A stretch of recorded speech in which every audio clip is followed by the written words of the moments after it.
ನಮಸ್ಕಾರ. ನಾನು C B ರಂಗನ. ಪ್ರೀತಿ ಮಕ್ಕಳೇ, ನೀತಿಕತೆ ಸಂಖ್ಯೆ 512. ಇವತ್ತು ನೀತಿಕತೆ ಪ್ರವೇಶ ಮಾಡೋಕ್ಕಿಂತ ಮೊದಲು ನಿಮ್ಮಲ್ಲೊಂದು ನನ್ನ ಪ್ರಾರ್ಥನೆ. ಯಾರ್ಯಾರು ಇದುವರೆಗೂ ಸಹಿತ ನಮ್ಮ ಸಿ ಬಿ ಆರ್ ನೀತಿಕತೆಗಳು ಯೂಟ್ಯೂಬ್ ಚಾನಲ್ಗೆ ಸಬ್ಸ್ಕ್ರೈಬರ್ ಆಗಿಲ್ಲ, ದಯವಿಟ್ಟು ಸಬ್ಸ್ಕ್ರೈಬ್ ಮಾಡಿ ಬೇರೆಯವ್ರಿಗೂ ಹೇಳಿ ಸಹಕಾರ ಕೊಡಿ. ಈಗ ಇಲ್ಲಿ ನಾವು ಇವತ್ತಿನ 512ನೇ ಕಥೆಗೆ ಹೋಗೋಣ. ಇವತ್ತಿನ ಕತೆ ನಮ್ಮ ಪುರಂದರದಾಸರ ಹರಿಕೊಟ್ಟ ಕಾಲಕ್ಕೆ ಉಣಲಿಲ್ಲ. ಪುರಂದರದಾಸ ಹೆಸರನ್ನು ನಾವು ಪುರಂದರದಾಸ ಕೀರ್ತನೆಗಳನ್ನು ಸಾಕಷ್ಟು ನೋಡಿದ್ದೇವೆ. ಪುರಂದರದಾಸರು ವಿಜಯನಗರ ಸಂಸ್ಥಾನದಲ್ಲಿ ದೊಡ್ಡ ರತ್ನಪುಡಿ ವ್ಯಾಪಾರಿಯಾದಂಥವರು, ಲೇವಾದೇವಿ ಮಾಡ್ತಿದ್ದವರು. ಆದರೆ ಎಲ್ಲ ಕಾಲ ಮಹಿಮೆ ಹರಿ ಮಹಿಮೆಯಿಂದಾಗಿ ನವಕೋಟಿ ನಾರಾಯಣ ಆದವರು ಎಲ್ಲವನ್ನು ಬಡಬಗ್ಗರಿಗೆ ದಾನ ಮಾಡಿ ಹರಿದಾಸರಾದರು, ವ್ಯಾಸರಾಯರ ಶಿಷ್ಯರಾದರು, ಪುರಂದರದಾಸ ಅನ್ನೋ ಹೆಸರನ್ನು ಗಳಿಸಿದರು. ವ್ಯಾಸರಾಯರೇ ಅದನ್ನು ಕೊಟ್ಟಿದ್ದು. ಮಹಾಜ್ಞಾನಿಯಾಗಿದ್ದಾರೆ. ಈಗ ಅವರು ಕೀರ್ತನೆಗಳ ರಚನೆ ಮಾಡಿದರು.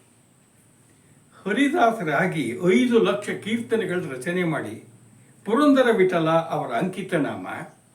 ವ್ಯಾಸರಾಯರೇ ದಾಸರೆಂದರೆ ಪುರಂದರದಾಸರಯ್ಯ ಅಂತ ಪುರಂದರದಾಸರ ಬಗ್ಗೆ ಹೇಳಿದ್ದಾರೆ. ಇನ್ನು ಇವರ ಜೊತೆ ಸಮವಯಸ್ಕರು ಅಂದರೆ ಕನಕದಾಸರು. ಇಂಥ ಪುರಂದರದಾಸರು ಹೇಗೆ ಬದುಕಬೇಕು ಅನ್ನೋದನ್ನು ಕೀರ್ತನೆಗಳಲ್ಲಿ ಹೇಳಿದ್ದಾರೆ. ಇಲ್ಲಿ ಈ ಕೀರ್ತನೆ ಇವತ್ತು ಯಾವುದು? ಹರಿಕೊಟ್ಟ ಕಾಲಕ್ಕೆ ಉಣಲಿಲ್ಲ. ಈ ಪುಟ್ಟದಾದ ಕೀರ್ತನೆ ನಮ್ಮ ಇವತ್ತಿನ ಬದುಕಿಗೂ ಸಹಿತ ಹೇಗೆ ಹತ್ತಿರವಾಗಿದೆ, ಹೇಗೆ ನಮಗೆ ಮಾರ್ಗದರ್ಶನ ಮಾಡ್ತಾ ಇದೆ ಅನ್ನೋದನ್ನು ನಿಮ್ಮ ಜೊತೆ ಹಂಚಿಕೊಳ್ತಾ ಇದ್ದೀನಿ. ಈಗ ಎಲ್ಲ ಕೀರ್ತನೆಗಳಲ್ಲೂ ಸಹಿತ ಮೊದಲು 2 ಸಾಲು ಪಲ್ಲವಿ ಇರುತ್ತೆ, ಆಮೇಲೆ ಚರಣ ಆದಮೇಲೆ ಮತ್ತೆ ಪಲ್ಲವಿಗಳು ಬರೋದು ಸಹಜ. ಈಗ ನೋಡೋಣ. ಹರಿಕೊಟ್ಟ ಕಾಲಕ್ಕೆ ಉಣಲಿಲ್ಲ. ಹರಿಕೊಟ್ಟ ಕಾಲಕ್ಕೆ ಉಣಲಿಲ್ಲ, ಹರಿಕೊಡದ ಕಾಲಕ್ಕೆ ಬಾಯ ಬಿಡುವೆಲ್ಲೋ ಪ್ರಾಣಿ. 10,000 ಹೊನ್ನು ತಿಪ್ಪೇಲಿ ಹೂಳಿಟ್ಟು ಮತ್ತೆ ಉಪ್ಪಿಲ್ಲದೆ ಉಂಡಲ್ಲೋ ಪ್ರಾಣಿ. 10,000 ಹೊನ್ನು ತಿಪ್ಪೇಲಿ ಪೋಪಾಗ ಮೃತ್ತಿಕೆ ಬಾಯಲ್ಲಿ ಬಿತ್ತಲ್ಲೋ ಪ್ರಾಣಿ. ಹರಿಕೊಟ್ಟ ಕಾಲಕ್ಕೆ ಉಣಲಿಲ್ಲ, ಹರಿಕೊಡದ ಕಾಲಕ್ಕೆ ಬಾಯ ಬಿಡುವೆಲ್ಲೋ ಪ್ರಾಣಿ. ಹುಗ್ಗಿಯು ತುಪ್ಪವು ಅಗ್ಗವಾಗಿರಲಿಕ್ಕೆ ಗುಗ್ಗರಿಯನ್ನವ ತಿಂದೆಲ್ಲೋ ಪ್ರಾಣಿ. ಹೆಗ್ಗಳದ ಭಾಗ್ಯವು ಗಳಿಗೇಲಿ ಪೋಪಾಗ ಬುಗ್ಗೆಯ ಹೊಯ್ಕೊಂಡು ಹೋದಲ್ಲೋ ಪ್ರಾಣಿ. ಹರಿಕೊಟ್ಟ ಕಾಲಕ್ಕೆ ಉಣಲಿಲ್ಲ, ಹರಿಕೊಡದ ಕಾಲಕ್ಕೆ ಬಾಯ ಬಿಡುವೆಲ್ಲೋ ಪ್ರಾಣಿ. ನೆಂಟರಿಷ್ಟರು ಬಂದು ಮನೆ ಮುಂದೆ ಕುಳಿತಾರೆ, ಕುಂಟ ಸುದ್ದಿಯ ನಾಡಿದೆಯಲ್ಲೋ ಪ್ರಾಣಿ. ಕಂಟಾಕ ಯಮನವರು ಕುಂಟಿಸುತ್ತ ಎಳೆವಾಗ ನಂಟ ಶ್ರೀ ಪುರಂದರ ವಿಠಲನು ಪ್ರಾಣಿ. ಹರಿಕೊಟ್ಟ ಕಾಲಕ್ಕೆ ಉಣಲಿಲ್ಲ, ಹರಿಕೊಡದ ಕಾಲಕ್ಕೆ ಬಾಯ ಬಿಡುವೆಲ್ಲೋ ಪ್ರಾಣಿ. ನೋಡಿ, ಎಷ್ಟು ಸರಳವಾಗಿ ಸುಂದರವಾಗಿ ಅರ್ಥಗರ್ಭಿತವಾಗಿದೆ ಯಾವುದು ಈ ಕೀರ್ತನೆ. ಇಡೀ ಜಗತ್ತಿಗೆ ಕೊಡೋನು ಯಾರು? ದೇವರು, ಭಗವಂತ, ಪರಮಾತ್ಮ. ಅವನೇ ಶ್ರೀಹರಿ. ಹರಿಕೊಟ್ಟ ಕಾಲಕ್ಕೆ ಉಣಲಿಲ್ಲ. ಈಗ ಪರಮಾತ್ಮ ನಮಗೆ ಲಭ್ಯತೆ ಇರುತ್ತೋ ಕೊಡ್ತಾನೆ. ಕೊಟ್ಟಿದ್ದನ್ನು ಚೆನ್ನಾಗಿ ನಾವು ಅನುಭವಿಸ್ಬೇಕು. ಕೊಟ್ಟ ಗುಣದೇ ಇಲ್ಲದೆ ಒದ್ದಾಡಬಾರ್ದು ಅನ್ನೋದನ್ನೇ ಹೇಳ್ತಿರೋದು. ಭಗವಂತನ ಅನುಗ್ರಹ ಇದೆ, ಬೇಕಾದ ಸಂಪತ್ತು ಕೊಟ್ಟಿದ್ದಾನೆ, ಮನೆ ಇದೆ, ದನಕನಕ ವಸ್ತು ವಾಹನಗಳಿದ್ದಾವೆ, ಮಕ್ಕಳು ಮರಿ ಎಲ್ಲ ಇಲ್ಲ. ಏನು ಮಾಡಬೇಕು? ಆಗ ಬದುಕನ್ನು ಚೆನ್ನಾಗಿ ಸಾಗಿಸಿ ಸಂತೋಷ ಪಡಬೇಕು. ಅದು ಬಿಟ್ಟು ಇದ್ದಾಗ ಉಣ್ಣಲ್ಲ, ಇಲ್ಲದೆ ಇದ್ದಾಗ ಕೊರಗೋದು, ಹಾಗೆ ಮಾಡಬೇಡ ಅಂತಿದ್ದಾರೆ. ಅದಕ್ಕೆ ಹರಿಕೊಡದ ಕಾಲಕ್ಕೆ ಬಾಯ ಬಿಡುವೆಲ್ಲೋ ಪ್ರಾಣಿ. ಹರಿಕೊಟ್ಟ ಕಾಲಕ್ಕೆ ಉಣ್ಲಿಲ್ಲ. ಆ ಭಗವಂತ ಅನುಗ್ರಹ ಆಯ್ತು, ನಿನಗೆಲ್ಲ ಸಂಪತ್ತಿದೆ, ಆಗ ಅವಾಗ ತಿಂತೀನಿ, ಇವಾಗ ತಿಂತೀನಿ, ಮುಂದಕ್ಕೆ ಇಟ್ಕೊಳ್ತೀನಿ, ಕೂಡಿ ಇಟ್ಟು ಅವಾಗ ಉಣ್ದೆ. ಆಮೇಲೆ ಯಾವಾಗ ಹರಿ ಕೊಟ್ಟಿಲ್ಲ, ಕೈಯಲ್ಲಿದ್ದೆಲ್ಲ ಹೋಗಿತ್ತೆ, ಅಯ್ಯೋ ಕೊಟ್ಟಿಲ್ಲ ಭಗವಂತ ನೀನು ಕೊಟ್ಟಿಲ್ಲ ಅಂತ ಬಾಯಿ ಬಿಟ್ಟರೆ ಕೊರಗಿದ್ರೆ ಉಪಯೋಗವಿಲ್ಲ. ಅದಕ್ಕೆ 3 ಚರಣಗಳಲ್ಲಿ ಉದಾಹರಣೆಗಳು ಕೊಟ್ಟಿರೋದು ನೋಡೋಣ. 10,000 ಹೊನ್ನು ತಿಪ್ಪೇಲಿ ಹೂಳಿಟ್ಟು ಮತ್ತೆ ಉಪ್ಪಿಲ್ಲದೆ ಉಂಡಲ್ಲೋ ಪ್ರಾಣಿ. 10,000 ಹೊನ್ನು ತಿಪ್ಪೇಲಿ ಪೋಪಾಗ ಮೃತ್ಯುಕೆ ಬಾಯಲ್ಲಿ ಬಿತ್ತಲ್ಲೋ ಪ್ರಾಣಿ. ಈಗ ಮನುಷ್ಯನಿಗೆ ಭಗವಂತ ಕೊಟ್ಟು ನೋಡ್ತಾನೆ. ಈಗೇನಾಗಿದೆ, 10,000 ಬಂಗಾರದ ನಾಣ್ಯಗಳು ಏನಾಗಿದೆ, ಈ ನಮಗೆ ಕೊಟ್ಟಿದ್ದಾನಪ್ಪ. ಕೊಟ್ಟಾಗ ಏನು ಮಾಡಬೇಕು, ಅಷ್ಟೊಂದು ಹೊಂದನ್ನು ಭಗವಂತ ಅನುಗ್ರಹ ಮಾಡಿದಾಗ ಚೆನ್ನಾಗಿ ಸಂತೋಷ ಪಡಬೇಕು. ಬೇಕಾದಂಗೆ ರುಚಿ ರುಚಿಯಾದ ಊಟ ಮಾಡಬೇಕು, ಒಳ್ಳೆ ಬಟ್ಟೆ ಹಾಕ್ಕೊಳ್ಬೇಕು.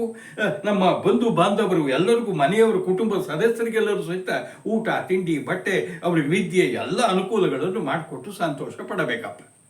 ಸಂಗೀತ, ಸಾಹಿತ್ಯ ಎಲ್ಲವೂ ಆಗಲಿ. ಜೊತೆಗೆ ಕಷ್ಟದಲ್ಲಿರೋ ಕೈಲಾದ ದಾನ ಧರ್ಮ ಮಾಡೋದು, ದೇವಸ್ಥಾನಕ್ಕೆ ಹೋಗೋದು, ಪ್ರವಾಸಕ್ಕೆ ಹೋಗೋದು, ಹೀಗೆಲ್ಲ ರೀತಿ ಸಂತೋಷ ಪಡಬೇಕು. ಆದರೆ ಏನು ಮಾಡಿದ್ದಂತೆ, 10,000 ಹೊನ್ನು ಇದೆ ತಿಪ್ಪೆಯಲ್ಲಿ ಹೂಳಿಟ್ಟು. ಹಿಂದೆಲ್ಲ ಬ್ಯಾಂಕ್ ಇರಲಿಲ್ಲ, ಅದಕ್ಕೆ ಏನು ಮಾಡೋರು, ಭೂಮಿಯಲ್ಲಿ ಹೂಳಿಡೋರು. ಕಳ್ರಿಗೆ ಗೊತ್ತಾಗಬಾರ್ದು, ತಿಪ್ಪೆ ಗುಂಡಿ ತಾಗಡೆ ಹೊತ್ತಿಟ್ಟುಬಿಟ್ಟ. ಆಮೇಲೆ ಮಾಡಿದ್ದೇನು, ಮತ್ತೆ ಉಪ್ಪಿಲ್ಲದೆ ಉಂಡೆಲ್ಲೋ ಪ್ರಾಣಿ.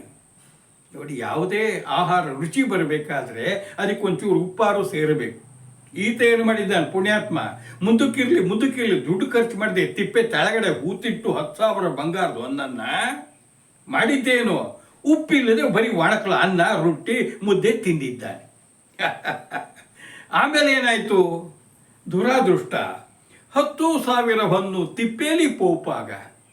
ಅದೇನು ಅದೃಷ್ಟವೋ ದುರಾದೃಷ್ಟವೋ, ತಿಪ್ಪೆಲಿಟ್ಟಿದ್ದೇನೆ ಏನಾಗಿದೆ, ಯಾರೋ ತಿಪ್ಪೆ ತೆಗಿಯೋಕ್ಕೆ ಬಂದವರು ಹಟ್ಟು ಹಣ್ಣು ಹೊಡ್ಕೊಂಡು ಹೋಗಿಬಿಟ್ಟಿರ್ತಾರೆ. ಆಮೇಲೆ ಬಾಯ್ಬಾ ಬಡ್ಕ ಅಯ್ಯಯ್ಯೋ ಹೋಯ್ತು. ಅವಾಗೇನು 10,000 ಹೊನ್ನು ತಿಪ್ಪೆಲಿ ಪೋಪಾಗ, ಮೃತ್ತಿಕೆ ಬಾಯಲ್ಲಿ ಬಿತ್ತಲ್ಲೋ ಪ್ರಾಣಿ. ಮೃತ್ತಿಕೆ ಅಂದರೆ ಮಣ್ಣು. ಅಪ್ಪ, 10,000 ತಿಪ್ಪೆನೇ ನುಂಗಿಬಿಡ್ತು, ಯಾರೋ ಕದ್ಕೊಂಡು ಹೋದಾಗ ಏನು ಮಾಡಿದೆ, ನಿನ್ನ ಬಾಯಿಗೆ ಮಣ್ಣೇ ಬಿತ್ತು. ಸತ್ತಾಗ ಬಾಯಿಗೆ ಮಣ್ಣು ಹಾಕೋಬೇಕು, ಇದ್ದಂಗೂ ಸತ್ತಾಗ. ಅದಕ್ಕೆ ಹೇಳೋದು, ಹರಿ ಕೊಟ್ಟ ಕಾಲಕ್ಕೆ ಉಣಲಿಲ್ಲ, ಹರಿ ಕೊಡದ ಕಾಲಕ್ಕೆ ಬಾಯ ಬಿಡುವೆಲ್ಲೋ ಪ್ರಾಣಿ ಅಂತ. ನೋಡಿ ಮಕ್ಕಳೇ, ಭಗವಂತ ಕೊಟ್ಟಾಗ ಉಟ್ಟು ಸಂತೋಷ ಪಡಿ. ಆದರೆ ಮುಂದಕ್ಕೆ ಇಟ್ಕೊಳ್ತೀನಿ, ಅದಕ್ಕೆ ಇದಕ್ಕೆ ಅಂತ ಇಟ್ಕೊಂಡು ಇಲ್ಲದೇ ಇದ್ದಾಗ ಒದ್ದಾಡಬೇಡಿ. ಅದಕ್ಕೆ ಮೊದಲನೇ ಚರಣ ಉದಾಹರಣೆ ಕೊಟ್ಟಿರೋದು. ನಾವು ಇದ್ದಾಗ ಉಳ್ದೇನೆ ಕೂಡಿಟ್ಟು ಮುಚ್ಚಿಟ್ರೆ ಯಾವನೋ ಹೊಡ್ಕೊಂಡು ಹೋಗ್ತಾನೆ, ಆಗ ಬಾಯ್ಬಾ ಬಡ್ಕೊಳ್ಬೇಕು, ಉಪವಾಸ, ಬಾಯಿ ಮಣ್ಣು ಇದೇ ಆಗೋದು. ಎರಡನೇ ಚರಣ ನೋಡೋಣ. ಹರಿಕೊಟ್ಟ ಕಾಲಕ್ಕೆ ಉಣಲಿಲ್ಲ, ಹರಿಕೊಡದ ಕಾಲಕ್ಕೆ ಬಾಯ ಬಿಡುವೆಲ್ಲೋ ಪ್ರಾಣಿ. ಹುಗ್ಗಿಯು ತುಪ್ಪವು ಅಗ್ಗವಾಗಿರಲಿಕ್ಕೆ, ಗುಗ್ಗರಿಯನ್ನವ ತಿಂದೆಲ್ಲೋ ಪ್ರಾಣಿ. ಹೆಗ್ಗಳದ ಭಾಗ್ಯವು ಗಳಿಗೆಲಿ ಪೋಪಾಗ, ಬುಗ್ಗೆಯು ಹೊಯ್ಕೊಂಡು ಹೋದೆಲ್ಲೋ ಪ್ರಾಣಿ. ಅಪ್ಪ, ನಾವೇನು ಮಾಡ್ತೀವಿ, ಊಟದ ಜೊತೆಗೆ ಬರೀ ಅನ್ನ ಸಾರು, ರೊಟ್ಟಿ, ಮುದ್ದೆ, ಹೆಸರು ಇಷ್ಟೇ, ಅದರ ರುಚಿ ಇಲ್ಲ.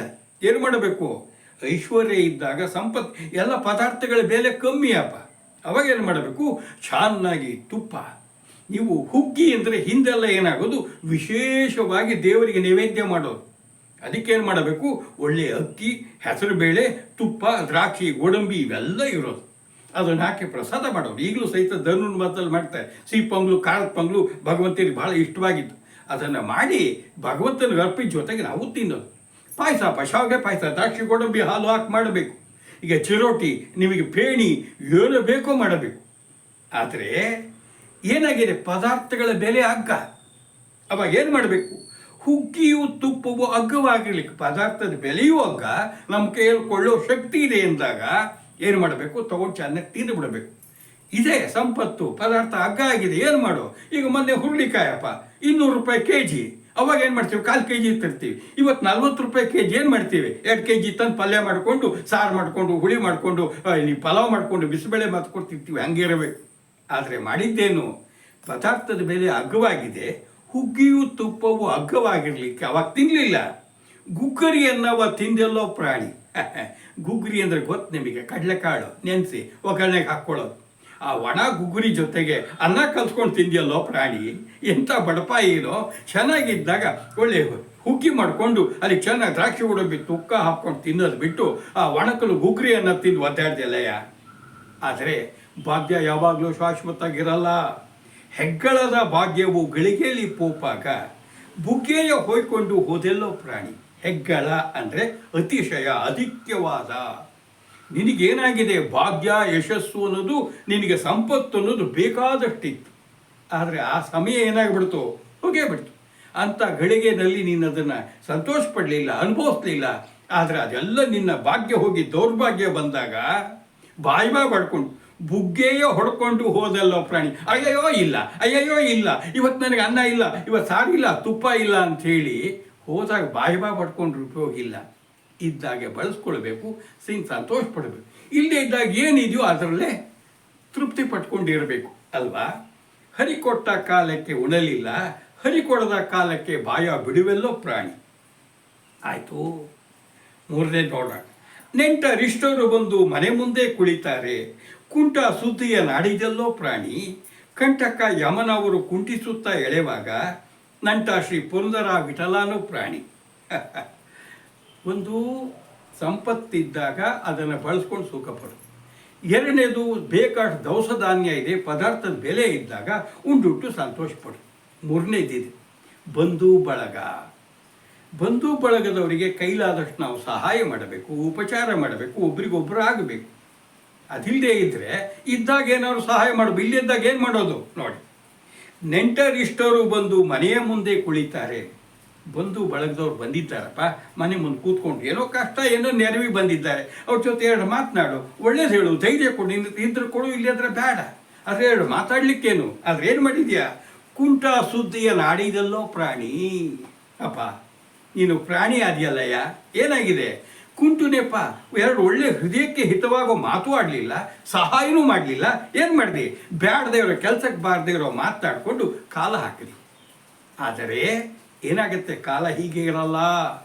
ಸಂಪತ್ತಿದ್ದಾಗ ಕೊಡಿ ಬಂಧು ಬಳಗದವ್ರಿಗೆ, ಯಾಕೆ ಇರೋದು, ಇಲ್ಲದೇ ಇಲ್ಲ ಎರಡು ಒಳ್ಳೆ ಮಾತಾಡಿ ಸಮಾಧಾನನೂ ಮಾಡು, ಧೈರ್ಯ ಕೊಡು, ಅದು ಮನುಷ್ಯತ್ವ. ಅದಿಲ್ಲದೆ ಅದೇನಾಗುತ್ತೆ, ಕಂಟಕ ಯಮನವರು ಕುಂಟಿಸುತ್ತಾ ಎಳೆವಾಗ ನಂಟ ಶ್ರೀ ಪುರಂದರ ವಿಠಲಾನು ಪ್ರಾಣಿ.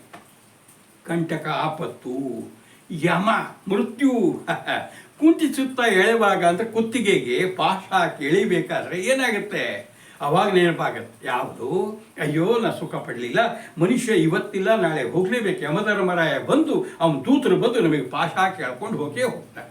ಅವಾಗ ನೆನಪಾಗಿ ಒದ್ದಾಡಿ ಉಪಯೋಗವಿಲ್ಲ. ಅವಾಗ ನೆನಪಾಗತ್ತೆ, ಅಯ್ಯೋ ನಾನು ಉಣ್ಲಿಲ್ಲ, ತಿನ್ನಲಿಲ್ಲ, ಅಯ್ಯೋ ನಾನು ಬಂಧು ಬಳಗ ಸಹಾಯ ಮಾಡಲಿಲ್ಲ, ಅವರು ವಿಶ್ವಾಸ ಗಳಿಸ್ಕೊಳ್ಳಿಲ್ಲ ಅಂತೇಳಿ ಅವಾಗ ನೆನಪಾಗಬಾರ್ದು. ಆದರೆ ಅದನ್ನೆಲ್ಲ ನೆನಪು ಮಾಡಿ ನಮ್ಮ ಅನುಗ್ರಹ ಮಾಡೋನು ಯಾರು, ನಂಟ ಶ್ರೀ ಪುರಂದರ ವಿಠಲಾನು ಪ್ರಾಣಿ. ಅಪ್ಪ ಪುರಂದರ ವಿಠಲನ ಮರಿಬೇಡ, ಸದಾ ನೆನಪಿಟ್ಕೋ.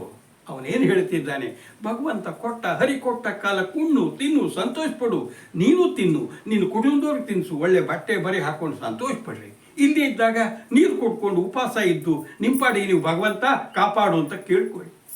ಬಂಧು ಬಳಗದವ್ರಿಗೆ ಕೈಲ ಸಹಾಯ ಮಾಡಿ. ಇದನ್ನೇ ಹೇಳ್ತಿರೋದು, ಹರಿ ಕೊಟ್ಟ ಕಾಲಕ್ಕೆ ಉಣಲಿಲ್ಲ ಪ್ರಾಣಿ, ಉಣಲಿಲ್ಲ ಹರಿ ಕೊಡದ ಕಾಲಕ್ಕೆ ಬಾಯ ಬಿಡುವಲ್ಲೋ ಪ್ರಾಣಿ.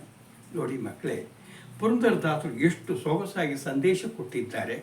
ನೀವು ತಿಳ್ಕೊಳ್ಬೇಕಾಗಿದ್ದಿಷ್ಟೇ, ಭಗವಂತನ ಅನುಗ್ರಹ ಇದ್ದಾಗ, ಸಂಪತ್ತಿದ್ದಾಗ ನಾವು ಹೊಟ್ಟೆ ತುಂಬ ಉಣಬೇಕು, ಜೊತೆಗೆ ಒಳ್ಳೆ ಬಟ್ಟೆ ಬರಿ ಹಾಕ್ಕೊಳ್ಬೇಕು, 4 ಕಡೆ ಪ್ರವಾಸಕ್ಕೆ ಹೋಗಬೇಕು, ದೇವಸ್ಥಾನಕ್ಕೆ ಹೋಗಬೇಕು, ಕೈಲಾದ ಸಹಾಯವನ್ನು ಬಡಬಗ್ಗರಿಗೆ ಮಾಡಬೇಕು, ಬಂಧುಗಳಿಗೆ ಸಹಾಯ ಮಾಡಬೇಕು, ಸೊಕ್ಕಿನಿಂದ ಬೆರಿಬಾರ್ದು.